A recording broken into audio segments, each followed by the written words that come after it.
کرنا ہے دنیا میں. ایام بھی محدود ہیں، خواہشات بھی محدود ہیں، اور جو وسائل ہیں وہ بھی محدود ہیں، حرکات بھی محدود ہیں. بہت زیادہ حرکات نہیں کر سکتا انسان. اگر سیر کرنے جائے گا تو گھر نہیں بیٹھ سکتا، گھر بیٹھے گا تو دنیا نہیں دیکھ سکتا، محدود ہے نا. پہاڑوں پر جائے گا تو میدان میں نہیں ٹھہر سکتا. مقصد یہ ہے کہ دنیا کے اندر اتنی خواہشات ہیں لامحدود، لیکن لامحدود انسانوں کے حصے میں لامحدود خواہشات میں سے محدود خواہشات ملی. ہر آدمی ہر چیز نہیں خواہش کر سکتا، خواہش نہیں کر سکتا، اور جو خواہش کرتا ہے وہ حاصل نہیں ہو سکتا. اس لیے کچھ خواہشات ایسی ہیں جو صرف خواہش کی عزت افزائی کرتی ہے، خواہش کہلاتی ہیں. نہ انہیں پورا ہونا ہے تو نہ پورا کرنے کی کوئی ہماری کوشش ہو سکتی ہے، صرف خواہش ہو سکتی ہے. کبھی کسی دن ایک سہانی صبح ہو، اچانک عین ممکن ہے کہ وہ جو گم ہونے والا دوست ہے اچانک مل جائے. یہ اتفاق کی بات، ایسا ہو سکتا ہے. یہ خواہش ہے، اس میں ہمارا عمل کو نہیں ہے. غریب آدمی کی خواہش ہوتی ہے کہ اچانک کوئی ایسا دن آئے گا کہ میرے حالات بدل جائیں گے. اگر تو حالات بدلنے ہوں اس محنت کے ذریعے جو وہ کر رہا ہے تو وہ تو نہیں بدلتے، کیونکہ پچھلے 5 سال سے جو محنت کر رہے ہیں اس میں تو ہم نے 10 روپئے جمع نہیں کیے، اور خواہش جو ہے وہ بہت سارے حاصل کرنے کی ہے. تو لہٰذا پھر خواہش جو ہے نا وہ ایک خواب قسم کی چیز بن جاتی ہے. کبھی تو ایک اچھا وقت آ جائے گا سہانا. اسی طرح آرزو، روحانیات، مشاہدات، لوگوں کو ملنا، اچانک گمنامی سے نکل کر شہرت کے آسمان پہ چلا جانا خیال رہتا ہے. تو ہر آدمی کے دل میں یہ خواہش ہوتی ہے کہ شاید میں اس معجوب زندگی سے یا حجاب والی زندگی سے اچانک نکل کر کہ میں شہرت کی زندگی میں چلا جاؤں، عزت کی زندگی میں چلا جاؤں، غریبی سے نکل کر دولت کی زندگی میں چلا جاؤں، جہالت کی زندگی سے علم کی زندگی میں چلا جاؤں، بلکہ ظلمات کی زندگی سے نکل کر نور کی زندگی میں چلا جاؤں. یہ خواہش ہوتی ہے. عمل کچھ نہیں اس کا، صرف انتظار ہے اس کا عمل. اب آپ یہ دیکھو، ایسی خواہشات ہماری زندگی میں موجود رہتی ہیں جن کا پورا عمل سوائے انتظار کے اور کو نہیں. اب آپ سمجھ رہے ہیں اس خواہش کا عمل کیا ہے؟ انتظار. بس کھانا کھانا ہے نا، اس خواہش کا عمل کیا ہے؟ پکاؤ، ہم پکائیں گے یا پکائے لائیں گے، کچھ نہ کچھ عمل کریں گے. لیکن ایسی کچھ خواہشات ضرور ملیں گی جن کا عمل کو نہیں ہے سوائے اس کے انتظار کے. وہ عام طور پر وہ خواہشات جو ہے نا، انتظار جو ہے نا، یہ اللہ تعالیٰ کے فضل کا انتظار ہوتا ہے کہ ہمیں انتظار ہے، حق نہیں ہے اور عمل بھی نہیں ہے، صرف انتظار ہے. اگر وہ انتظار یقین مان جائے تو پھر انسان کا سفر شروع ہو جاتا ہے. تو ایسی آرزو جس کا عمل کو نہیں ہے اور سوائے انتظار کے، اور وہ انتظار شدید ہے اور انسان صرف انتظار کرتا جا رہا ہے، تو وہ اللہ کے فضل کا انتظار ہے. کسی نہ کسی دن وہ فضل ہو سکتا ہے اور اکثر ہو جایا کرتا ہے. جس طرح آپ کسی آستانے پہ جاؤ تو صاحب آستانہ کی زیارت کی انتظار ہو، عمل تو کوئی نہیں کر سکتے آپ کہ جب کبھی کوئی چاہے تو دیدار ہو جائے. یہ خواہش، ایسی خواہشات جن کا عمل سوائے انتظار کی کوئی نہ ہو، اس کا تعلق اللہ کے فضل سے ہوتا ہے. اچھا، میں یہ کہہ رہا تھا اس زندگی میں انسان محدود ایام کے لیے آیا، محدود خواہشات کے لیے، محدود ایام کے لیے، محدود حرکات کے لیے اس نے یہاں پر دن گزارنے ہیں. کچھ خواہشات تو ایسی ہیں جن کا عمل ہی کو نہیں، میں نے جیسے بتایا، سوائے انتظار کے. اور کچھ خواہشات ایسی ہوتی ہیں اور جو انسان جانتا ہے کہ یہ اچھی نہیں ہے، خواہش رکھتا ہے، ساتھ ہی استغفار کرتا ہے کہ یہ خواہش ٹھیک نہیں ہے. تو اس کو دل کے اندر ہی خواہش کو روک دینا یہ نیکی کی بات ہے، کیونکہ نفس ساتھ موجود ہے اس لیے ایسی خواہشات رہتی ہیں کہ دوسروں کے باغ کا پھل پاس سے گزرتے ہیں، کبھی توڑ ہی لیا جائے، پھر کہتے ہیں نہیں توڑنا اچھی بات نہیں ہے. مطلب ایسی خواہشات بھی رہتی ہیں جن کا منفی رخ ہوتا ہے، تو اس کو اندر ہی اندر کاٹ دینا نیکی ہے. بری خواہش کو اپنے اندر عمل سے پہلے بند کر دینا بھی نیکی ہے. آپ بات سمجھ رہے ہیں؟ تو یہ ایک نیکی کا حصہ ہے. اب باقی جو خواہشات ہیں انڈسپینسبل، جو ناگزیر ہیں، وہ آپ گن لو. اب جب یہاں پر آپ آئے تو آپ نے رہنا ہے، کھانا کھائیں گے، اور اپنے وجود کے، جیسے میں نے پہلے بہت پہلے کہا ہے، اپنے وجود کے کسی حصے کو عمل میں لائیں گے تاکہ باقی حصے پرورش پائیں. مشکل بات ہے. اپنے ہی وجود کے کسی حصے کو عمل میں لائیں گے تاکہ باقی وجود کے حصے جو ہے نا وہ پرورش پائیں. مثلا ایک آدمی بولتا جا رہا ہے، زبان استعمال ہو رہی ہے، تو بولنے سے جو اس کو ذریعہ معاش ملا، اس ذریعہ معاش سے باقی وجود کے حصے جو ہے پرورش پا گئے. کچھ لوگ بولتے نہیں، صرف دماغ استعمال کرتے ہیں، تو یہ دماغ کے اندر اس کا رزق موجود ہے. کچھ لوگ جو ہے وہ سماعت کرتے رہتے ہیں، اچھا جی میسج آ گیا، میسج ریکارڈ کر لیا، رزق موجود ہے. کچھ لوگ جو ہے وہ ہاتھ کو استعمال کرتے ہیں، کچھ صرف دوڑتے جاتے ہیں، رزق ذریعہ، کھیل کو بھی ذریعہ رزق بنا لیا، بن جاتا ہے پروفیشن، بن جاتا ہے بعد میں. اس طرح انسان کا رزق جو ہے نا اس کے اپنے وجود کی حرکات میں ہے، وہ دریافت ہو جاتی ہیں، باقی اسے پرورش پا جاتے ہیں. تو ایک تو یہ انسان کی زندگی میں دریافت کرنا ہے کہ اس نے کمائی کرنی ہے اور جسم کے حصوں کو استعمال کرنا ہے، باقی حصے کی پرورش ہو جائے. آپ سے سمجھ رہے نا بات؟ ایک تو یہ طریقہ ہے.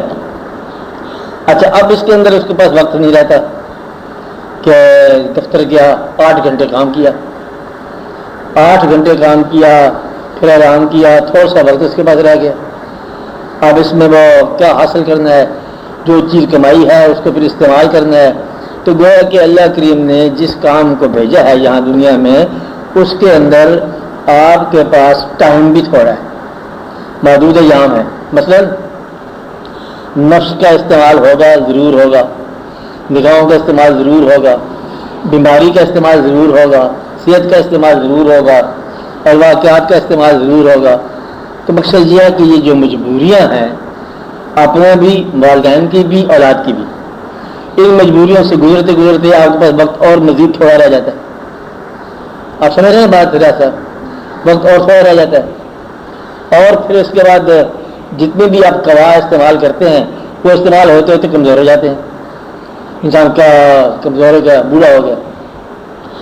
اب اس سارے کے اندر دریافت کرنے والی بات یہ ہے کہ کون سا ایسا عمل کر لیا جائے کہ باقی کے سارے اعمال جو روٹین کے ہیں، عام ہندو کے ساتھ بھی وہی ہیں، مومن کے ساتھ بھی وہی ہیں، کافر کے ساتھ بھی وہی ہیں، ان کو علاوہ ایمان پھر کیا ہے؟ کھانا کھائے گا، ہندو بھی کھائے گا، کافر بھی کھائے گا، مومن بھی کھائے گا، کمائے گا بھی، وہ دونوں کمائیں گے.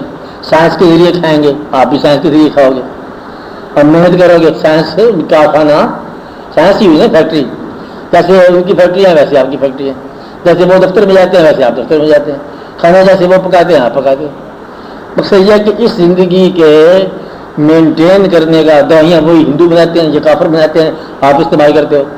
کمپنیاں ساری وہی کہ وہی، ڈاکٹر سارے اسی انداز سے، MBBS وہی کتابیں. تو گویا کہ یہ زندگی تو ایمان کے علاوہ ہے. آگ جو آپ جلاتے ہیں کھانے کے لیے، یہ مسلمانوں کی آگ ہے کہ کافروں کی آگ ہے؟ لکڑی کی آگ ہے، تیل کی آگ ہے، چولہے کی آگ ہے، گیس کی آگ ہے. یہ کیا آگ ہے؟ اس میں تو نہ اسلام ہے، نہ اس میں کفر ہے. آگ ہے، کھانا پکے گا، آگ ہے. گائے جو ہے جو دودھ دیتی ہے، نہ وہ مسلمان ہے نہ وہ ہندو ہے. ہندوؤں کی ماں ہو سکتی ہے، ہمارے ساتھ کوئی تعلق ہی نہیں اس کا. تو اس کا دودھ جو آپ استعمال کرتے ہیں صحت کے لیے ضروری ہے. مقصد یہ ہے کہ یہ زندگی، صحت کا تعلق، بیماری کا تعلق، تعلیم کا تعلق، آنے جانے کا تعلق، اس میں تو کوئی دین شامل نہیں ہے. بس جو ہے یہ چیکوسلوواکی سے آتی ہے، اور بس جو ہے اٹلی سے آتی ہے، پتہ نہیں کہاں سے آتی ہے. آپ اس میں اسلامی پیسے دے کے آپ اس میں سفر کرتے ہیں. بسیں جو گورنمنٹ کی چل رہی ہیں، جاپان کی گاڑیاں چل رہی ہیں، اس میں تو کوئی اسلام کا تعلق نہیں ہے نا، نہ ایمان کا تعلق ہے. آپ کیا بس میں بیٹھے رکشا، رسپا کہاں کا علاقہ ہے، یہ کدھر کی رکشا ہے؟ اٹلی ہے، لنگا لگا لو، کہتے ہیں اٹلی سے آتا ہے یہ رکشا. تو اٹلی مسلمانوں کا علاقہ ہے نا، کوئی مسلمانوں کی بات نہیں ہے. تو گویا کہ وہ پتہ نہیں پاک لوگ ہیں کہ ناپاک لوگ ہیں، انہوں نے رکشا بنایا اور آپ کی پاکیزہ زندگی اس پر سفر کر رہی ہے. تو یہ تو کوئی بے تعلق سی بات ہے. تو گویا کہ اس زندگی کے بہت ساری حرکات جو ہے نا، اس کا اسلامی اور غیر اسلامی ہونے کا سوال ہی نہیں پیدا ہوتا، اس کو تو نکال دو. اب باقی جو ہے نا بچہ نیند کے عالم میں انسان نہ مومن ہے نہ کافر ہے، تو غافل ہے نا، سو ہی گیا. تو بیماری کے عالم میں، بچپن کے عالم میں یہ سارے واقعات ہیں، شعور کا موجودگی نہیں ہے نا. اب جو ہے نا باقی ان خواہشات کے محدود خواہشات میں سے دیکھو کہ کون سی ایسی خواہش ہے جس کا تعلق جو ہے نا آپ کے ایمان سے. وہ خواہش وہ ہونی چاہیے جو کافروں میں نہیں ہو. وہ ضرورت کی خواہش، جیسے کہ ضرورت تو کافر میں بھی ہے کہ ہم نے انسان کو بنایا، اللہ کہتا ہے انسان کو بنایا اور سارے انسان برابر بنا دی، اور سب انسان کو یکساں آنسو ملے، یکساں تکلیف ملی، یکساں زندگی ملی. کچھ عرصے کے بعد سارے چلے گئے، پہلے فرعون چلے گئے، پھر اس کے بعد موسیٰ علیہ السلام بھی آ گئے. تو السلام علیکم فرعون جا کے ملا ہوگا نا راستے میں، دوزخ میں جا رہا ہوگا، موسیٰ علیہ السلام کہ تم کہاں، کہتا تم نے مجھے بھیج دیا، میں ادھر جا رہا ہوں دوزخ میں. بھی آپ کہاں؟ کہتا اللہ نے مجھے بھی بلا لیا. بس اتنی سی کہانی ہے، رہ نام اللہ کا. اب اپنی خواہشات میں سے آپ دیکھو کہ دن محدود ہیں، زندگی محدود ہے، رہنا یہاں پر نہیں ہے، روٹین کی خواہشات ہیں، کچھ دیر ٹھہرنا ہے آپ نے. اور وہ خواہشات نہ دینی ہے نہ غیر دینی ہے، ضرورت کی خواہشات ہیں. ٹیلی ویژن جو ہے یہ آپ کی ضرورت کی خواہش ہے، یہ نہ مسلمان ہے نہ یہ کافر ہے. ٹیلی ویژن ہے نا، ٹیلی ویژن لفظ انگریزی کا ہے. تو مقصد یہ ہے کہ یہ آپ سوچو اب آپ کے پاس کون سی ایسی خواہش رہ گئی، اور کون سا ایسا وقت رہ گیا، اور کون سا ایسا جزو زندگی رہ گیا، اور کون سا ایسا اجزائے جسم رہ گئے جس سے آپ نے اسلام حاصل کرنا ہے. بس اس کو آپ نے سوچنا ہے. میں سوال سمجھ آ گیا آپ کو؟ اچھا اب آپ جو روٹین کی زندگی ہے اسے آپ دیکھو، اس کے بعد آپ غور کرو کہ کافر اور مومن میں انہی مقامات کی کیا فرق ہے. کافر جو ہے دنیا ہو سجن المومن ہے، وہ جنت الکافر. دنیا مومن کا کیا کھانا ہے اور کافر کے لیے جنت. اور جو شخص اس دنیا میں ہمیشہ ٹھہرنا چاہے، اور جو شخص یہاں سے نکلنا پسند کرے، دو مختلف ہو گئے نا، ٹھہرنے کا مزاج اور جہاں سے نکلنے کا مزاج. اور ٹھہرنے کا مزاج، ہمیشہ کے لیے ٹھہرنے کا مزاج، یہ عام طور پر کافرانہ مزاج ہے. اب ایسے میرے ہمیشہ ٹھہرنے کا مزاج اور پختہ ٹھہرنے کا مزاج اور کنکریٹ ٹھہرنے کا مزاج. لیکن یہاں سے جب اس کو نکلنے کا مزاج بنائیں گے کہ ہم اللہ کی طرف سے آئے، انا للہ و انا الیہ راجعون، جب آپ رجوع کرو گے اللہ کی طرف، نکلنے کا مزاج بناؤ گے، تو یہاں سے آپ کا دین شروع ہو جاتا ہے کہ یہ زندگی عارضی ہے اور ہم ایک ابدی زندگی کی طرف رجوع کر رہے ہیں. تو اسی زندگی میں ٹھہر کر اس زندگی کی طرف رجوع کرنا، یہ ایمان کی ابتدا ہے. آپ سمجھ رہے ہیں بات کہ یہ یہاں سے شروع ہو جاتا ہے ایمان. اور پھر اس کے بعد وہی مسائل جس کو ہم حاصل کر رہے ہیں، زندگی، کھانا بڑی مشکل سے اس نے پکایا، کھایا، کھانے لگا تھا، اور فقیر نے صدا دے دی، اس نے آپ کا کھانا اٹھا کے دے دیا. اب کھانا اپنے لیے پکایا ہے، مانگا کسی نے جس کا حق بھی نہیں ہے، پکایا ہم نے ہے، محنت سے کمایا ہے، کیا پکا رہے ہیں، کھانے کا حق تھا نا. کھانے سے پہلے اس نے ایک صدا کا حق لگا لیا. اگر آپ نے اٹھا کے اس کو دے دیا، یہ دین شروع ہو گیا. آپ سمجھ رہے بات؟ تو گویا کہ اسی زندگی کو اگر آپ شعور کے ساتھ استعمال کرو تو یہ زندگی جو ہے نا یہ دینی بن جاتی ہے. مثلا اگر آپ اللہ کے حکم سمجھ کے زندگی سے گزر رہے ہو تو یہ دین ہو گیا. اس کے فضل کے سارے آپ چل رہے ہو تو یہ دین ہو گیا. جو زندگی میں آپ کو انعامات ملے ہیں اب اس کا سوال آتا بچے گا کہ پھر یہ شکر اگر آپ کرنے لگ جاؤ تو یہ دینی زندگی ہوگی. مثلا آپ کو آنکھیں ملی، بینائی ملی، آپ بینائی کا فائدہ اس وقت محسوس ہوگا جب کوئی نظارہ آپ کو پسند آئے. نظارہ پسند نہ آئے تو بینائی بیکار ہے. اگر آپ کو یہ نظارے پسند آنے شروع ہو گئے, کوئی چہرے پسند آنے شروع ہو گئے, کوئی دلچسپیاں زندگی کے ساتھ شروع ہو گئی, پھر آپ کو اپنی بینائی کا لطف آئے گا.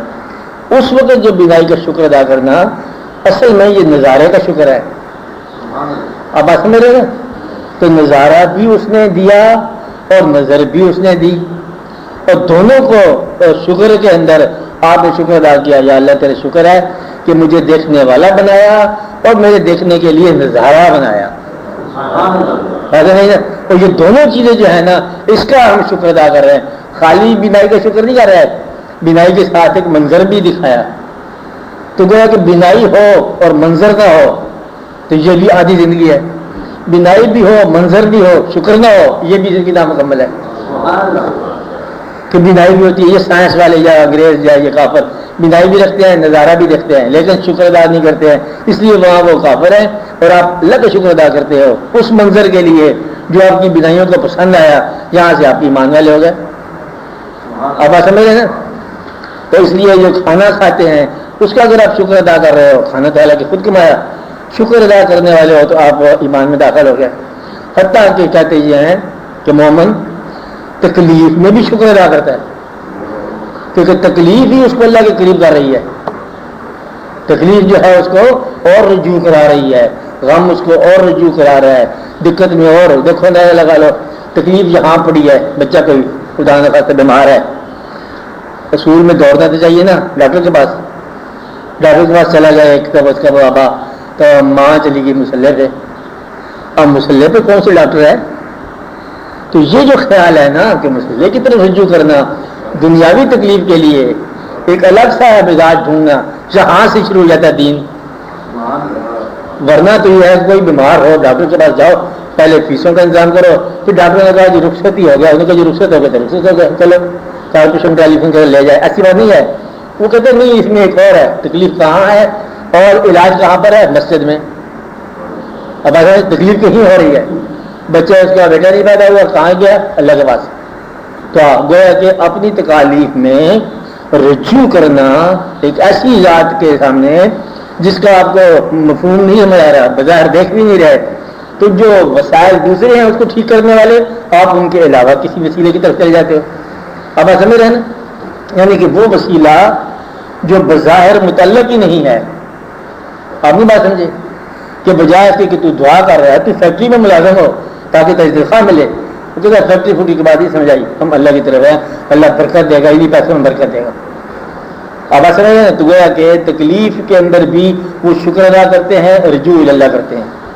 تو اس لیے اللہ تعالیٰ کا اپنا ہی ارشاد ہے کہ جو میرے بندے ہیں ان کو جب میں آزماتا ہوں تکلیف میں, خوف میں, وَلَنَبْلُوَنَّكُمْ بِشَيْءٍ مِنَ الْخَوْفِ وَالْجُوعِ, بھوک میں, وَنَقْصٍ مِنَ الْأَمْوَالِ, مال نقصان ہو گیا, وَالْأَنفُسِ, کچھ جانیں نقصان ہوگی, وَالثَّمَرَاتِ, پھلی نقصان ہو گیا, پھلی ہونا کھیت, کپاس کی فصل, پانی, وہ نقصان ہو گیا. تو وہ لوگ صبر کرتے ہیں اور پھر ان کے لیے اللہ کی طرف سے بشارت ہے. تو اس کا ترجمہ بیان کرتے ہیں دانا یا فقیر لوگ کہ مومن جتنا ایمان میں داخل ہوتا جائے گا اس کو جو صبر کا مقام ہے شکر کا مقام نظر آئے گا. جو عام دنیا دار کے لیے مقام صبر ہے وہ اللہ کے بندوں کے لیے مقام شکر ہونا شروع ہو جاتا ہے. کہ وہ کہتے ہیں او یہ تو بیمار ہو گیا, کہتے الحمدللہ. کہتے الحمدللہ کس بات کا؟ کہتے چٹھی آئی ہے ادھر سے, چاہے جو بھی لکھا ہو ہمیں اس کی پتہ نہیں ہے, چٹھی تو اس کی طرف سے ہے. تو گویا کہ صبر کا مقام عام درجے ہیں. پہلا جو ہے ایک غصہ کرتا ہے دنیا دار جب کوئی تکلیف ہوتی ہے, یہ بہت دور ہے حقیقت سے. غصہ کرنا, جھگڑا کرنا, خصیم مبین, جھگڑالو ہے انسان.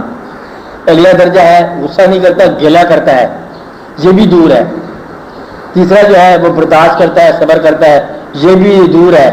چوتھا جو ہے وہ شکر ادا کرتا ہے کہ جو آپ کر رہے ہو ہم آپ کے ساتھ ہیں.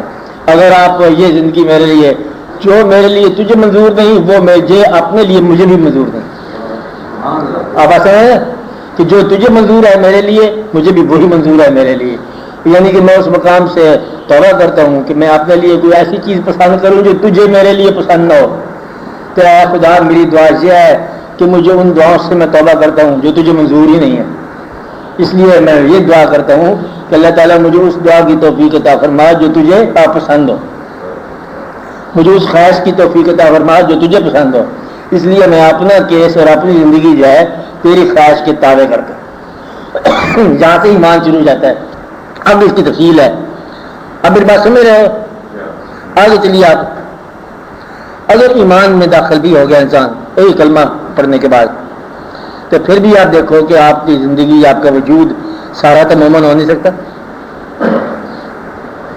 اس میں علائشیں ہیں, اس کے اندر جو قباحتیں ہیں وجود کے اندر, اس میں ناپاکیاں بھی ہیں. تو سارا وجود کہاں سے ہے پاکیزہ ہو, پوتر ہو؟ بڑا مشکل ہے. جس طرح مطلب گھر ہے, اور گھر کے اندر آپ دیکھو تو بات بھی ہیں اور بلندیاں بھی ہیں اور پانی بھی ہے. شہر جس طرح ہیں اسی طرح یہ شہر ہے. اس کے اندر جو ہے وہ ہر طرح کا لغزشیں ہیں. تو ایسے وجود کے اندر حصے موجود ہیں کہ ظاہر ہو جائیں تو ناپاکی ہے, چھپا رہے تو پاکی جائے. آپ سمجھ رہے ہیں؟ تو گویا کہ ناپاکی کو چھپانا بھی پاکیزگی ہے. اس لیے ایک حصہ یہ ہے کہ اپنی ناپاکیوں کو اور ناپاک خواہشات کو اور ناپاک ارادوں کو چھپا دینا بھی پاکیزگی ہے. تو اس لیے اپنی برائیوں کا اظہار نہ کرنا. تو میں یہ کہہ رہا تھا کہ انسان ساری کی ساری زندگی جو ہے نا وہ پاکیزگی میں استعمال ہی نہیں ہو سکتی. تو اس کے اندر ہزار واقعات آ جاتے ہیں. صحت بھی خراب ہو جاتی ہے, صحت ٹھیک ہو جاتی ہے, اور بعض اوقات مجبور ہو جاتا ہے. جیسے آج کل لوگ کہتے ہیں کہ رشوت نہیں ہے, رشوت ہے کیا, مجبوریاں واقعات کی. دوسرا آپ کا ہاتھ ہے, اس نے کیا عبادت کرنی ہے؟ وہ عبادت پھر کیا ہوا؟ کون سا حصہ ہے جو عبادت کے لیے مخصوص ہے؟ سارا آپ کا اگر جھک گیا عبادت کیا ہوئی؟ تو گویا کہ سارے حصہ وجود کا عبادت کی طرف رجوع نہیں کرتا, نہ اس کو کرنا ہے. آپ یہ محسوس کرو کہ عبادت کے لیے کون سا حصہ مقرر کیا گیا ہے. وہ آپ کے دل کے علاوہ اور کوئی حصہ نہیں ہے. دل کے رجوع کرنا. تو اگر آپ دنیاوی کام بھی کر رہے ہو تو دل آپ کا جو ہے نا رجوع اللہ ہے, تو پھر آپ کے لیے یہ نیکی شروع ہوگی. سمجھا بات؟ تو دل اپنا سوائے یاد الہی کے اور کسی کام میں لگانا نہیں چاہیے. اور اپنا کام کر رہے ہیں, دنیاوی کام کر رہے ہیں, دل اپنا ادھر ہی لگا رہے ہیں. اور دل کی عبادت جو ہے یہ ظاہر بھی نہیں ہوتی اور محسوس ہی نہیں ہوتی. باقی جسم کا حصہ سارا کا سارا عابد نہیں ہوتا, باقی زندگی ساری جو ہے نا عابد نہیں ہوتی. اب سمجھ رہے بات؟ تو جس میں عابد ہونا ہے وہ آپ کا وجود کا وہ حصہ ہے جو بہت سب سے زیادہ لطیف ہے, وہ آپ کا دل ہے. اس حصے کو اللہ کے تقرب کی طرف رجوع کراؤ. اس کا طریقہ کیا ہے؟ اس میں کوئی خواہش ایسی نہ دو جو والہانہ پن پیدا کرے. آپ میری بات سمجھ رہے کہ ایسی خواہش جو جنون پیدا کرے, نہیں جی ہم حاصل کر کے رہیں گے, کوئی دنیاوی خواہش. تو اپنے دل کے کہتے یہ ہیں, دل کے دروازے پر دربان بن کے کچھ عرصے کے لیے بیٹھ جاؤ. اب آج میں کیا کہا میں نے؟ دربان بن کے کچھ عرصے کے لیے بیٹھ جاؤ اور سوچو کہ یہ خواہش جو پیدا ہو رہی ہے, خواہش دل میں پیدا ہوتی ہے, یہ کیا ہے؟ اگر تو اس خواہش کا تعلق اللہ سے ہو تو دل میں آنے دو, اور اگر اس کا تعلق دنیا سے ہو اسے دل کی دنیا سے باہر کر دو. کچھ عرصہ تک یہ کام کرو, پھر آپ کا دل جو ہے نا وہ ایک صفا ہو جائے گا, صفا ہو جائے گا. خواہشات کو سارٹ آؤٹ کرو گے. یہ خواہش ہے, یہ چیز جو ہے یہ کیا ہے؟ یہ خواہش ہے, فیبرک آرڈر ہے. اگر اس خواہش کا تعلق جو ہے میوزک کے ساتھ ہے, ڈانس کے ساتھ ہے, اور واقعات کے ساتھ ہے, تو یہ دنیا کی خواہش ہے. اس کا تعلق کوئی اور ریکارڈ کرنے سے ہے کسی واقعات کو, تو یہ دنیا کے علاوہ کی خواہش ہے. اس عمل کو آپ اس وقت اجازت دو ہو جانے کی, اس کے لیے کون آپ کے پاس ہے نا, نہیں بات سمجھے؟ کون آپ بھی تو کرتے رہتے ہو نا, کسی عمل کو ہونے کی اس وقت اجازت دو جب آپ کا یہ خیال ہو کہ اس کے ہونے سے نیکی میں اضافہ ہے، بس یہ عمل جو ہے نا وہ آگے کی طرف لے جائے گا. اس لیے واقعی دل کے بارے میں یہ کہتے ہیں کہ اگر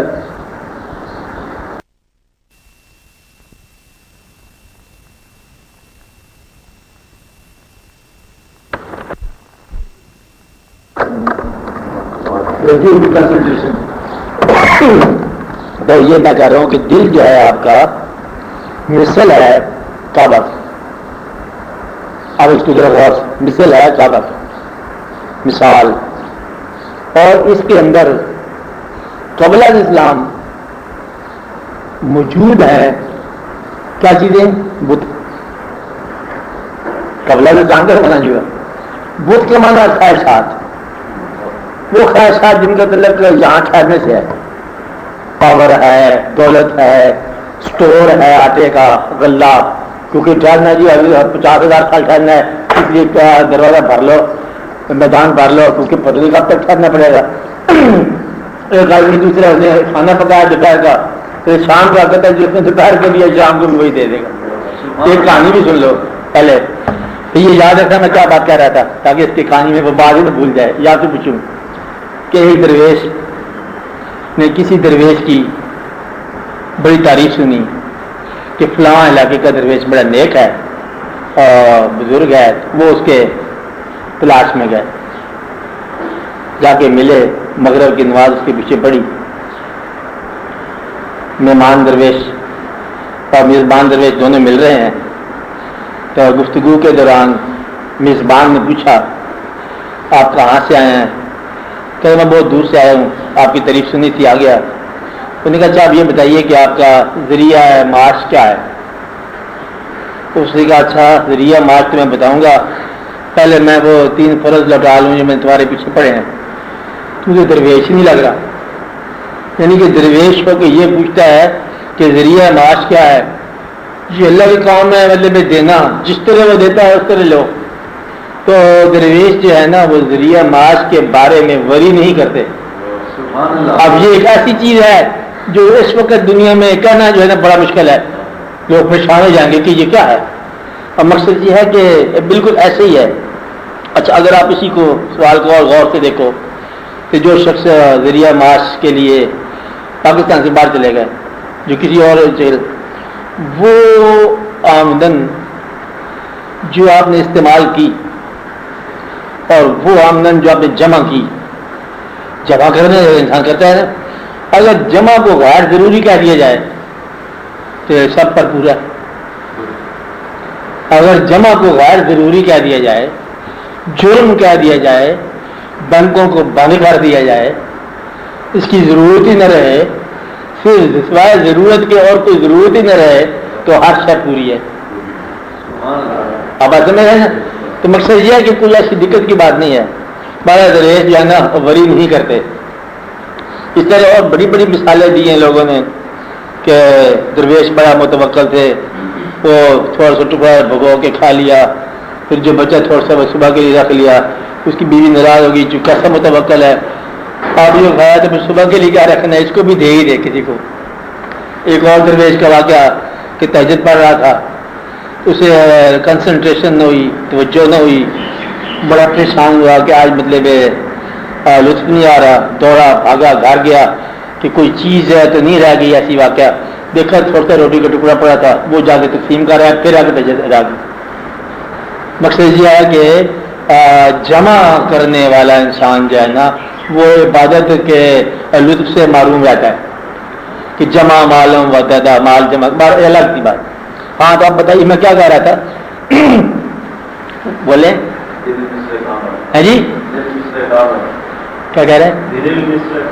ہاں اس کے اندر اسلام سے قبل جو بت موجود ہیں، آپ کے دل میں اسلام ابھی داخل نہیں ہوا تو جو بت موجود ہیں وہ خواہشات ہیں. اگر آپ ان خواہشات کے بتوں کو ایک ایک کر کے ایلیمینیٹ الگ کرتے جاؤ، نکالتے جاؤ، تو یہ عین کعبہ ہے. اللہ کریم کا ارشاد ہے کہ ایک حدیث قدسی ہے کہ قلب المومن عرش اللہ، اللہ مومن کا قلب جو ہے نا اللہ کا عرش، اور مومن جو ہے نا اللہ کے نور سے دیکھتا ہے. تو یہ مومن کا قلب ہوتا کیا ہے؟ مومن کا قلب یا مومن کا دل وہ ہوتا ہے جس دل کے اندر دنیاوی خواہشات ٹھہر نہ سکے. ہمیں اس کو نکالنا وہ ہے کہ آپ نے کچھ بھی نہیں کرنا، اللہ خود بخود ہی بدلے ہوئے آتے ہیں، آپ نے صرف اس کو صفائی کرنی ہے اپنے وجود کی. آئینہ جو ہے نا اس سے آپ نے پالش کرنا ہے، خواہشات کو ترک کرنا ہے، باقی خود بخود ہی بدلے واقع ہونا ہے. کوئی اللہ کی تلاش کا نام نہیں ہے، اللہ انتظار کا نام ہے. آپ سمجھ رہے ہیں نا، انتظار کا نام ہے، پاکیزگی کا نام ہے. تلاش کرنے آپ جا رہے ہو، ایک بندہ گیا اللہ کی تلاش کرنے کے لیے، اس کے درویش ملا، کہتا کہاں؟ کہتے اللہ کی تلاش میں. کہتا اچھا پھر اس علاقے کا جب اللہ ہوگا نا سلام کھانا، تو اس علاقے کے اللہ کو چھوڑ چلے ہو. تو جب ایک ہی اللہ ہے تو پھر کیا قصہ کیا ہے؟ اس لیے جہاں سے تم علاقہ چھوڑ کے جا رہے ہو وہاں اللہ نہیں ہے، اللہ ہر حال میں ہے. اس در رازق ہر حال میں ہے. توجہ کی چاہیے بات. تو یہ جب دل صفا ہو جاتا ہے تو دل جو ہے نا اللہ کا عرصہ ہے. پھر وہ مومن جو ہے اپنے دل کے رجوع کے اندر جب نماز پڑھے تو وہ نماز ہوتی ہے کعبہ میں. کہتے جی جہاں بیٹھے اس نے کیسے کہہ دیا میں کعبہ میں نماز پڑھ رہا ہوں؟ کہتے ہیں نا فقیر تھا جو جھوٹ بولا، وہ تو وہیں پڑھا تھا، ہمارے ساتھ بیٹھا ہوا تھا، کہتا جی میں کعبہ میں نماز پڑھ کے آیا. ٹھیک کہتا ہے کہ وہ نماز اس نے اپنے دل میں پڑھی ہے، بٹھا کے دل میں انہیں ان کی ہی نماز پڑھی، انہیں کے گھر ہی کو کعبہ بنا کے دیکھ لیا. اس لیے وہ کہہ سکتے ہیں اگر ان کی نماز اپنے دل کے حرم کے اندر ادا ہو تو وہ کہہ سکتے ہیں کہ یہ نماز کعبہ میں ادا ہوئی. اگر ایسا مقام ملے ان کو تو بہرحال ایسا ہو سکتا ہے. پسمد ہے نا. تو دل جو ہے نا یہ ہمیشہ اس کو اس دنیا میں نہ لگاؤ، اس کا رجوع ادھر کی طرف ہے اور خود بخود ہی ہے. اس لیے ایمان کی بات صرف اتنی ہے کہ اس زندگی کے اندر اس کے احکام جو ہیں زندگی کے ان کی بجا آوری میں دل انوالو نہ ہو. مثلاً بچوں سے محبت کرنا فطری بات ہے، اللہ کا حکم ہے محبت کرو پرورش کرو. لیکن اللہ اور بچوں کے درمیان اگر کبھی چائس ہو جائے تو پھر اللہ کو، اور یہ چائس اکثر ہو جائے گا کہ اولاد کی تقاضا یہ ہے، دین کا تقاضا وہ ہے، اور انسان اکثر اولاد کے لیے چلا جاتا ہے، دین کا تقاضا چھوڑ دیتا ہے. اس لیے وہاں پر جو ہے نا جو اللہ کے دوست ہیں وہ پھر وہاں پر دین کے تقاضا پورے کرتے ہیں، اولاد کا نہیں. مثلاً آپ دیکھو گھر کے اندر چلو بڑوں کے ساتھ جو ہوا سے ہوا، اور معصوم ہے ایک بچہ، تو بچے کے لیے تو چھوڑ دینا چاہیے سارا واقعہ کہ چلو بچے کے لیے، لیکن نہیں، اپنا مقصد قائم رکھا، بچہ بھی اپنے ہاتھ سے قربان ہونے دیے. مقصد تو یہ ہے واقعہ. آپ سمجھ رہے ہیں بات کہ جو اللہ والے ہوتے ہیں وہ اس دنیا کے تقاضوں کو دین کے تقاضے میں حائل نہیں ہونے دیتے. آپ سمجھ رہے بات؟ اتنی سی آپ نے بات کرنی ہے. اسی زندگی کو عبادت بنا لیا کہ آپ جا رہے ہیں کام کرتے جاؤ، دنیا کام کرو، کماؤ کھاؤ پیو وغیرہ وغیرہ، لیکن رجوع ہے اللہ کی طرف رکھو. جس طرح ہوتا ہے نا کوئی گڑا کرنے والی لڑکی کہتے ہیں کہ سب سے بات کرے لیکن دھیان اس کو گاگر کے اندر ہی ہو، گر نہ جائے. اس لیے آپ کا دھیان اپنے اندر ہو کہ ہم یہاں پر آئے ہیں، یہاں سے نکل جانا ہے. گھبرانے والی کوئی بات نہیں ہے. 4 دن کے بعد یہاں ختم ہو جائے گی ہر سے. اور آپ دیکھ رہے ہو آپ سے پہلے زمانہ ختم ہو گیا. اگر آپ سے پوچھا جائے کہ آپ نے کتنے جنازے دیکھے ہیں تو میرا خیال ہے 2 4 5 جنازے دیکھے ہوں گے. نہیں زیادہ بھی ہو سکتے ہیں جناب صاحب. آپ صاحب بول پڑے سینکڑوں. تو سینکڑوں دیکھنے کے بعد اپنے کا امکان ہوتا ہے کہ نہیں ہوتا؟ پلٹی سی بانی ہے. جب یہ امکان ہی ہے تو پھر جو کچھ آپ نے حاصل کیا وہ تو یہی رہ گیا. تو پھر جو یہی رہ جانا ہے اس کو آپ نے اٹھایا کیا؟ مقصد یہ ہے کہ جو چیز آپ نے یہاں سے حاصل کی ہے وہ تو یہی کی چیز یہی رہ جانی ہے، اور تم مسافر ہو، تمہیں نکل جانا ہے. نکل جانے والے نے ٹھہر جانے والے سے دوستی کیسے کی؟ آپ سمجھ رہے نا؟ تجربہ تو یہ ہے کہ نکل جانے والا تھا اور یہ ٹھہر جانے والا ہے، یہ تو نے کمبینیشن میں آیا کیسے؟ بڑی سی بات سمجھ آ جائے تو دین شروع ہو جاتا ہے کہ نکل جانے والا کون ہے، ٹھہر جانے والا کون ہے. اور روح نکل جانے والی شے ہے، وجود ٹھہر جانے والی ہے. تو وجود کی محبت جو ہے نا یہ آپ میں نہیں ہونی چاہیے، اپنے وجود کی، آپ کے اندر روح کی محبت ہونی چاہیے کہ روح جو ہے وہ راجع اللہ ہے. اس لیے دنیا کے اندر دنیا کے ساتھ محبت نہیں ہونی چاہیے، اپنے مسافرت سے محبت ہونی چاہیے کہ ہم مسافر ہیں. مسافر ہے تو ہے بازار ہے امکان کے تماشائی ہے نا، مسافر ہے اور کیا کہاں تک اب لانا، خود پسندی اور خود رائی کہاں تک مطلب ہوگا، آخر تجھے جانا ہی ہے. جب جانا ہے تو پھر جانے کا انتظام کرو، یہاں سے لے نہیں جانا آپ نے. وہ کہتے ہیں نا نیکی میں ابھی آستہ سے بات کرنے والی ہے کہ نیک عمل لے کے جائیں گے، کچھ بھی نہیں لے کے جائیں گے، نیک عمل چھوڑ کے جائیں گے. یہاں سے تو لے ہی کچھ نہیں جانا، جتنا آپ نے یہاں نیکی کا عمل کیا ہے نا وہیں بٹن دبا دیا جائے گا آپ کی مثال پر. جب کہ نیکی اتنے نمبر، بدی اتنے نمبر، چل پھر پار. تو گویا کہ نیکی وہ جو آپ یہاں گھر چلے ہو، تو نیکی وہ جو آپ اس دنیا میں گھر چلے ہو. اگر آپ کو ایک بات بتا دی جائے کہ دنیا لامحدود ہے اور تم محدود ہو، یہ دنیا ساری انسانوں کی دنیا، وجود کی دنیا، کائنات کی دنیا، سورج چاند ستاروں کی دنیا، ہاں یہ ساری یہ کیا ہے آپ کے مقابلے میں؟ لامحدود اور تم محدود. اگر تھوڑا سا خیال کیا ہے کہ سارا لامحدود الہیات ہے اور تم انسانیات ہو، تو پھر یہاں اس سارے کے ساتھ جو تمہارا عمل ہے نا وہی عبادت ہے،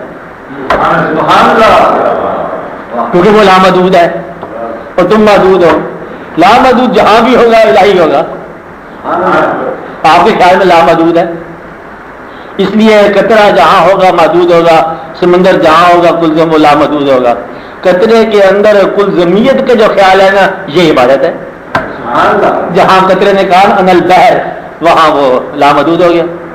اس لیے کبھی کبھی آپ کے اندر اس کائنات اور اس زندگی اور ان انسانوں کے ساتھ کوئی نیکی کی خواہش پیدا ہو جائے گی، وہی الہیات ہے. اور اگر آپ کا انسانوں کے ساتھ جو ہے وہ جھگڑا ہے، نفرت ہے، تو سمجھو کہ ایمان آپ کمزور ہو گیا. کیونکہ یہ سارا کا سارا اسی طرح وقت، آپ کے پاس 40 سال کی زندگی ہے اور وقت جو کائنات میں لامحدود ہے، وقت الہیات ہے اور تم انسان ہو. اس وقت کے ساتھ تم نے کیا کنٹریبیوٹ کیا، تو یہ آپ کی عبادت ہے. اب بات سمجھ رہے نا؟ تو گویا کہ لامحدود ایام ہوں، اعمال ہوں، وقت ہو، زمانہ ہو، زمانہ دنیا کے طور پر، زمانہ ٹائم کے طور پر، زمانہ مکان کے طور پر، اس کے اندر آپ نے جو کچھ عمل کیا یہ عبادت ہے، تو یہی آپ کا نتیجہ ہوگا. تو تم محدود ہو، باقی سب لامحدود ہے. محدود کا عمل لامحدود کے ساتھ یہی نتیجہ لائے گا. اس لیے آپ آہستہ آہستہ اس میں نیکی کرتے جاؤ. کبھی کوئی نیکی ایسی ہوگی اتفاق سے جو بڑھنے والا درخت ہو گیا تو پھر آپ کی نیکی پھیل جائے گی. ایک ہوتا ہے نیکی کرتے جاؤ، ایک ہوتا ہے تو نیکی کے بیج کسی مناسب جگہ پر بو دو، اب وہ درخت بن جائے گا نا، وہ ساری نیکی آپ کے نام. تو کسی انسان کے ساتھ ایسی نیکی کر دیا جو اس کی ڈیولپمنٹ میں کام آ جائے تو سمجھو یہ نیکی. کسی بچے کا مثلا تعلیم کے طور پر کسی بچے کی تعلیم بند ہو گئی تھی، وہاں فیس اس کی دے دو، گزر گیا، ساری عمر کی جو اس کی حاصل ہے نا وہ آپ کے نام، جا رہا کاٹ گیا تھا اس کا. اس لیے آپ اس زندگی میں بڑی توجہ سے دیکھو، بڑے موقع ملیں گے آپ کو کہ عبادت کے، بڑے موقع ملیں گے آپ کو اپنی زندگی میں ترقی کرنے کے اور الہیات کو سمجھنے کے. اور طریقہ اس کا یہ ہے کہ یہ بھی ایک بڑا غور طلب طریقہ ہے، غور کرنے والا، کہ آپ یہاں موجود ہو، زندگی میں زندہ ہو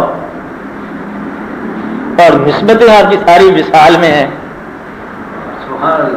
تو پھر تم اگر وصال میں جانا نہیں چاہتے تو پھر تمہاری نسبت ہی کمزور ہے. صحیح بات.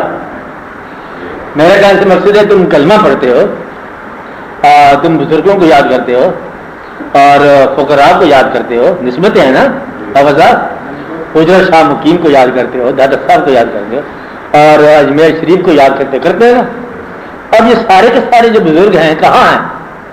پردے کے پرلی طرف.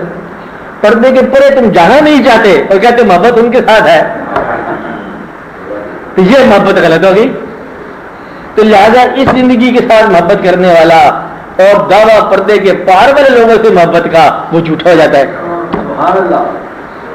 اس لیے اگر آپ کو محبت ہے پردے کے پار کے ساتھ، کلمہ آپ نے پڑھا ہے، دوسری طرف سے ہے یہ واقعہ، اگر آپ رجوع کرنا چاہتے ہو کہ پردے کے پار جا کے دیکھو نا کہ پردہ زندگی ہے. اس لیے اگر آپ کو دیدار کی تمنا ہے، زیارت کی خواہش ہے، تو پھر زندگی کے پردے سے نکلنے کی خواہش ہونی چاہیے نا. کہتے ہیں زندگی کا پردہ چاک نہیں کرنا اور زندگی کے پرے بھی دیکھنا ہے، یہ جھوٹا ہے. اس لیے آپ کو دین کی بات تب سمجھ آئے گی اور جب آپ اس زندگی کے دامن کو چاک کرنے کی خواہش پیدا کرو گے.